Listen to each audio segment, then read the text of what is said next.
मोक्षमार्गस्य नेतारम्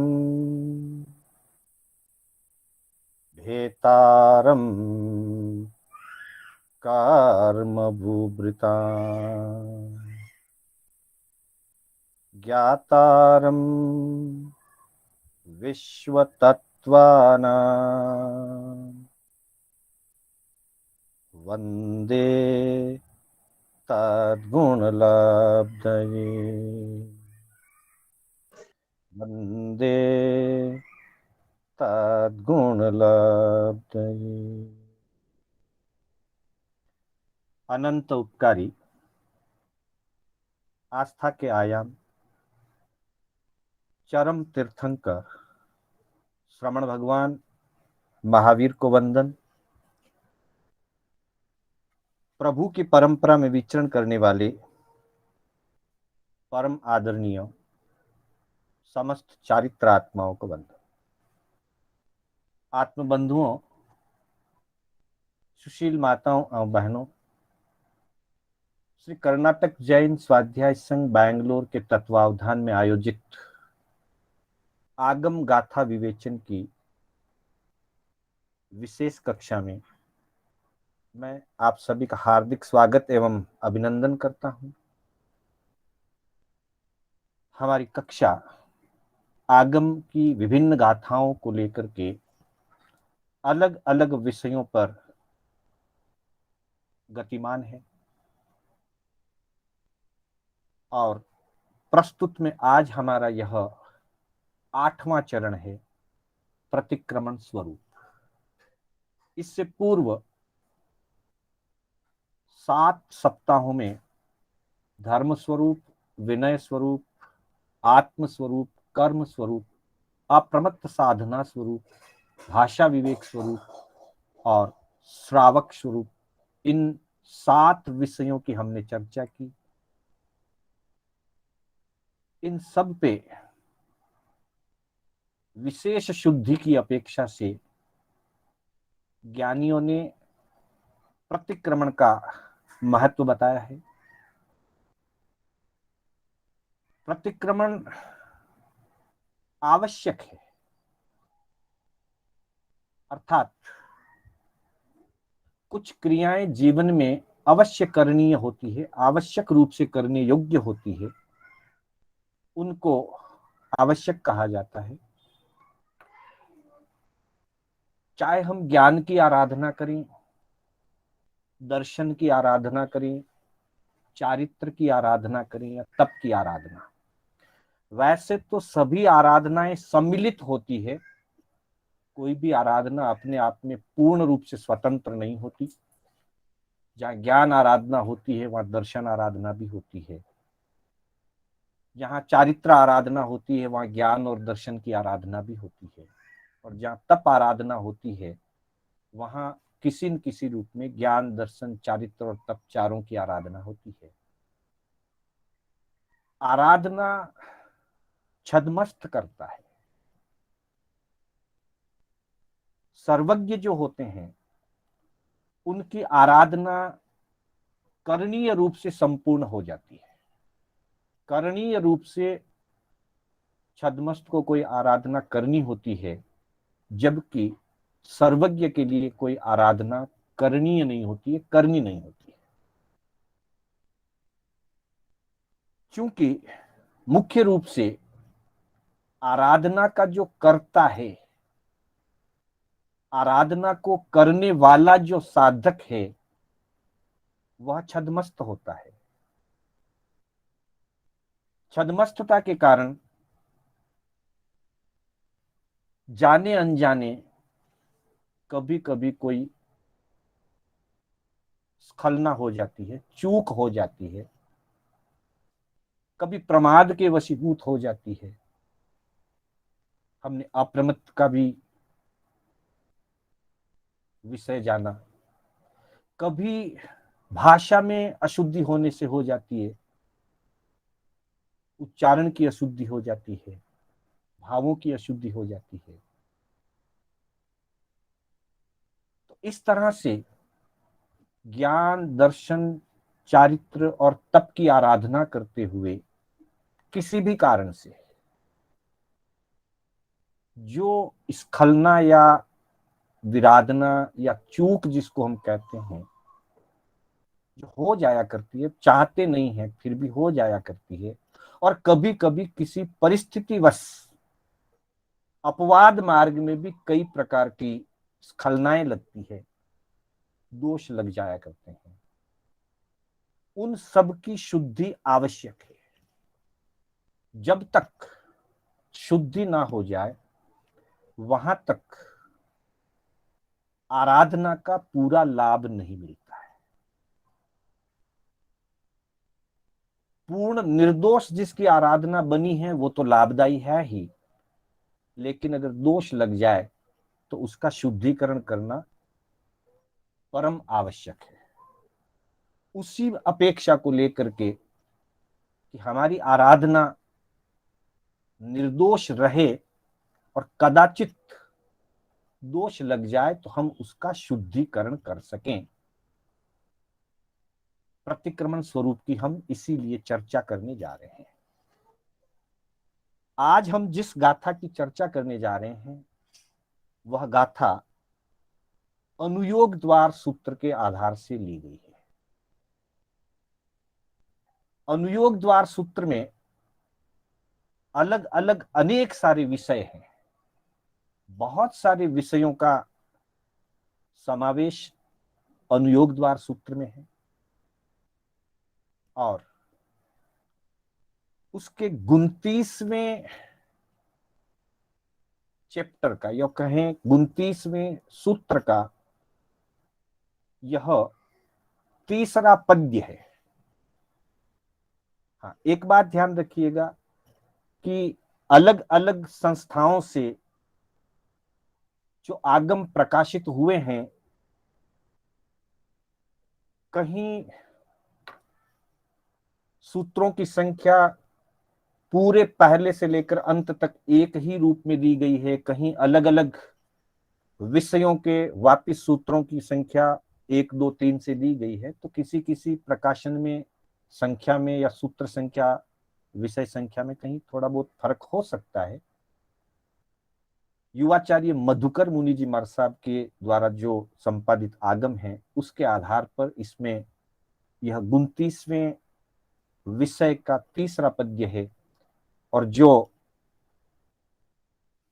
सैलाना से या जो वर्तमान में ब्यावर से सुधर्म संस्कृति रक्षक संघ से जो प्रकाशित आगम है उसमें इसको 28वें विषय की 28वें सूत्र की दूसरी गाथा के रूप में दर्शाया गया है।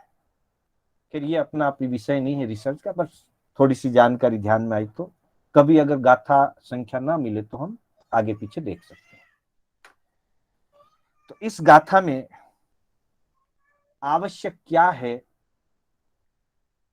कौन करता है और कब करनी चाहिए, कब किया जाता है, इन 3 बातों का इसमें समावेश है एक छोटी सी गाथा के अंदर। तो पहले हम इसका उच्चारण करें और फिर इसके भावों को समझने का हम प्रयास करेंगे।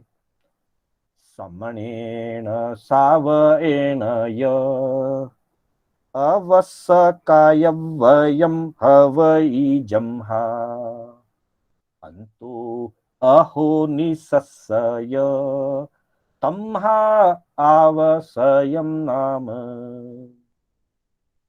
समणेन सावएन य अवस्सकायवयं हवै जम्हा अंतो अहो निसस्सय तम्हा आवसयम नाम। तो बंधुओं, इसमें पहले कर्ता का परिचय दिया गया है कि आवश्यक कौन करता है, आवश्यक क्रिया कौन करता है। तो कर्ता के रूप में 2 प्रकार के साधक इसके लिए पात्र बताए गए हैं। समणेन सावएन य, समणेन यानी श्रमणों के द्वारा और सावएन यानी श्रावक के द्वारा,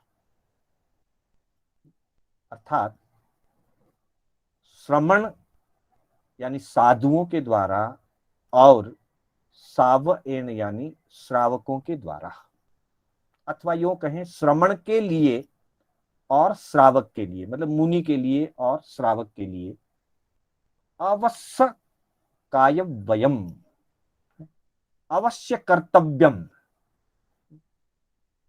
अवश्य रूप से जो कर्तव्य रूप है, करणीय है, हवई जम्हा, जिनको करना श्रावक के लिए और श्रवण के लिए, दोनों के लिए जिस कर्तव्य का करना अवश्य रूप है, अवश्य करणीय रूप है, जिनको करना, कब करना, तो कहा कि अंतो, अंत में। किसके अंत में? अहो, अहो शब्द का अर्थ होता है दिन, अर्थात दिन के अंत में करना अवश्य है। अर्थात जैसे ही सूर्य अस्ताचल की ओर जाता है, सूर्यास्त का समय आता है, तो उसी समय दिन के अंत में अवश्य करणीय है। फिर निस्सस्स, निस्सस्स का मतलब होता है रात्रि, निशा कहते हैं, रात्रि का एक दूसरा पर्यायवाची शब्द है निशा, उसी को प्राकृत में निस्सस्स। अहो ये दिन का पर्यायवाची है, वैसे अह शब्द है संस्कृत में, अह प्राकृत में अहो बनता है। जैसे बोलते हैं अहर्निश, कोई कार्य अगर दिन रात किया जाए तो कहते हैं अहर्निश, दिन रात लगातार, अहर्निश। तो अह का मतलब दिन और निश का मतलब रात्रि। अंतो अहो निस्सस्य, दिन और रात्रि, दिवस और रात्रि के अंत में। दिन का अंत है सूर्यास्त और रात्रि का अंत है सूर्योदय, इसलिए सूर्यास्त के समय भी प्रतिक्रमण किया जाता है और सूर्य उदय के समय भी प्रतिक्रमण किया जाता है, और ये अवश्य करणीय है। सूर्यास्त के समय भी अवश्य करणीय है, सूर्योदय के समय भी अवश्य करणीय है।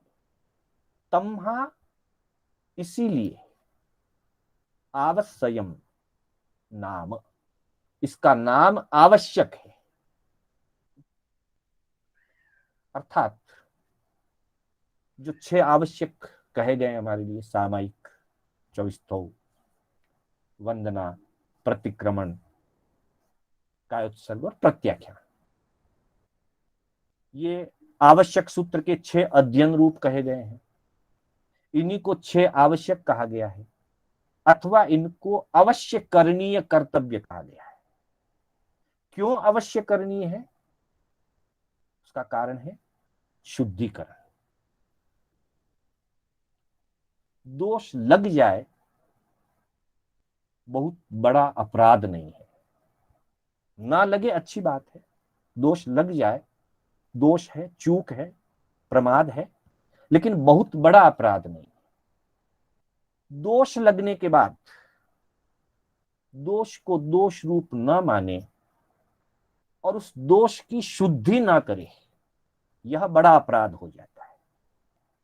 शुद्धि ना करने पर साधना दूषित हो जाती है, आराधना दूषित हो जाती है।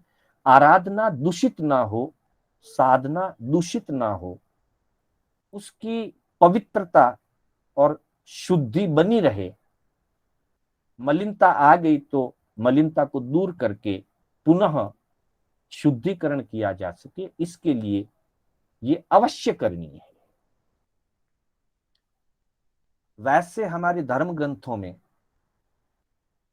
3 प्रकार के अवश्य करणीय बताए गए हैं। शरीर की शुद्धि के लिए शरीर के आवश्यक क्रियाएं, मन की शांति और मन की शुद्धि के लिए मन के लिए अवश्य करणीय क्रियाएं, और आत्मा की शुद्धि के लिए अध्यात्म रूप से अवश्य करणीय क्रियाएं। अर्थात जैसे हम शरीर को स्वस्थ रखना चाहते हैं, स्वच्छ रखना चाहते हैं, हमारा शरीर स्वस्थ रहे और स्वच्छ रहे, यह हमारा उद्देश्य होता है। इसके लिए समय समय पर जो शारीरिक क्रियाएं हैं, समय पर लघु शंका, समय पर दीर्घ शंका का विसर्जन, इसी तरह से आहार पानी के द्वारा शरीर की व्यवस्था, इसी तरह से समय पर आराम,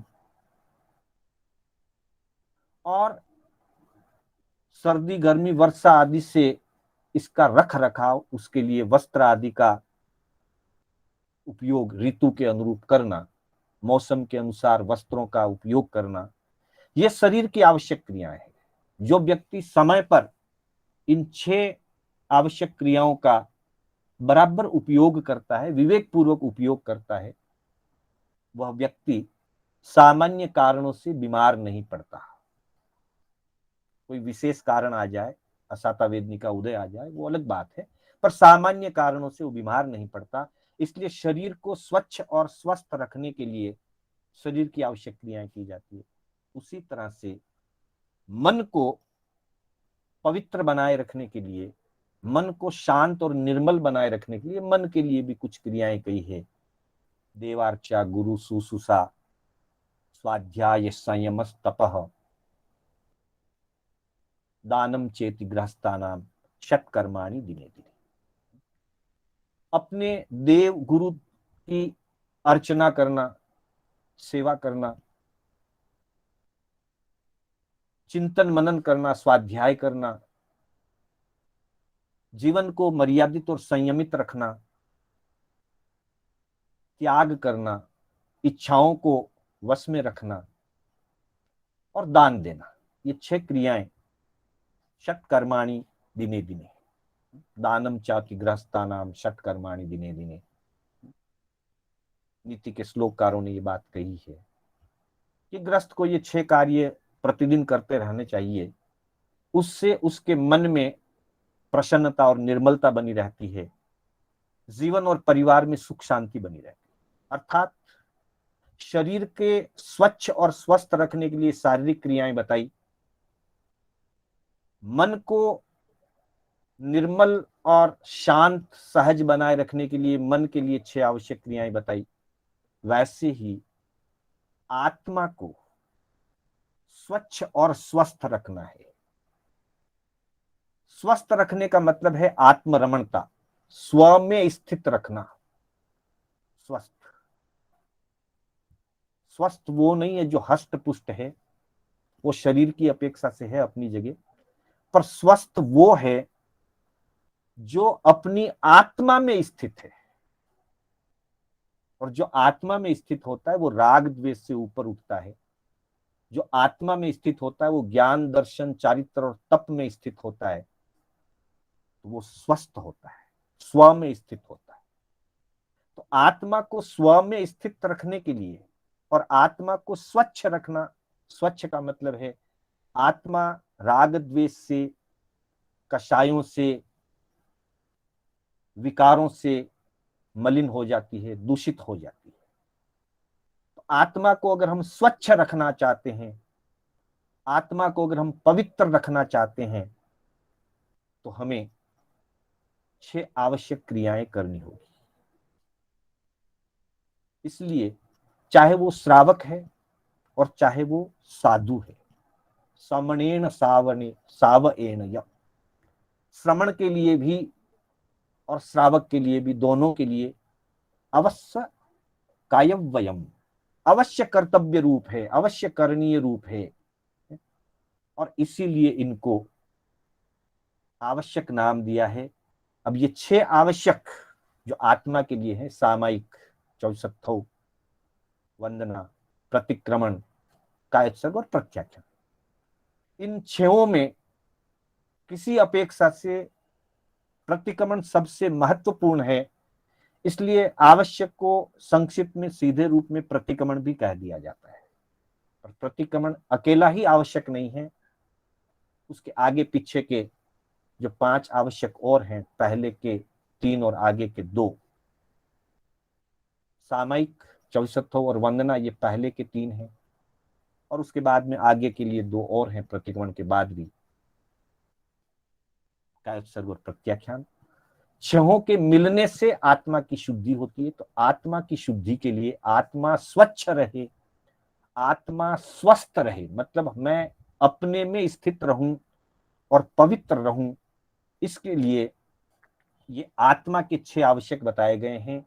आज हमने इसकी प्रारंभिक भूमिका के रूप में 3 बातें ली। पहली बात, कर्ता के रूप में श्रावक और साधु दोनों के लिए जरूरी है। क्रिया के रूप में अवश्य करणीय है, और काल के रूप में इसे दिन के अंत में किया जाता है और रात्रि के अंत में, अर्थात उभय काल किया जाना चाहिए। इसीलिए इसका नाम आवश्यक रखा गया है, आवश्यक इसको कहा गया है। इसकी चर्चा भूमिका के रूप में आज हुई। आगे की क्लास में हम इसके और विशेष अर्थों की हम गवेषणा करेंगे, चर्चा करेंगे। इन्हीं शब्दों के साथ मैं अपनी कक्षा को विराम देना चाहूंगा। मेरे बोलने में कोई स्खलना हुई हो अथवा जिनाज्ञा विपरीत कथन हुआ हो तो बारंबार मिच्छामि दुक्कडम।